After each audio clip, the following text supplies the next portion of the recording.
కనుగొనబడలేదు అనడానికి అసలు లేదు అని చెప్పడానికి ఎంత తేడా ఉందో తెలుసా? తిరుమల లడ్డు ప్రసాదం తయారీకి జగన్ అండ్ కో వాడిన కల్తీ నెయ్యి పరీక్షల్లో జంతు కొవ్వు లేదు అని సిట్ ఛార్జ్షీట్లో ఎక్కడా పేర్కొనలేదు.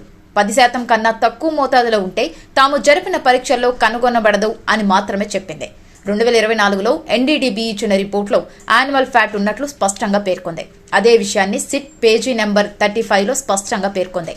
పేజీ నెంబర్ 25 పాయింట్ నెంబర్ 15లో తాము జరిపిన పరీక్ష యొక్క లిమిట్ ఆఫ్ డిటెక్షన్ 10% పైన అని పేర్కొంది. అయితే అతి తక్కువ మోతాదులో నెయ్యి పంపిన ఏఆర్ డైరీకి చెందినవే సిట్ పరీక్షలకు పంపిన 4 శాంపిల్స్. 33 లక్షల కేజీలు, 10 లక్షల కేజీలు ఇలా అధిక మొత్తంలో నకిలీ నెయ్యి పంపిన బోలేబాబా, హర్షిని తదితర కంపెనీల నెయ్యి శాంపిల్స్ ను ఎందుకు పరీక్షల నిమిత్తం సిట్ పంపలేదు అనేది $1 మిలియన్ ప్రశ్న. రూమ్ లో 100 మంది కూర్చొని ఉన్నారు. అందులో చిన్నగా ఉన్న ఒక వ్యక్తి నాకు కనబడట్లేదు కాబట్టి ఆ వ్యక్తి ఆ రూమ్ లో లేడు అని చెప్పలేం. అలాగే 100 రసాయనాలు కలిపిన కల్తీ నెయ్యిలో కొంత మోతాదులో ఉన్న యానిమల్ ఫ్యాట్ సిట్కి కనపడలేదు కాబట్టి అది లేనట్లు కాదు. సిట్ చెప్పింది కూడా అదే, 10% బిలో నాట్ డిటెక్టెడ్ అని. అంతేకాని అసలు లేనే లేదు, ఉండే అవకాశమే లేదు అని మొత్తం ఛార్జ్ షీట్లో ఎక్కడా చెప్పలేదు.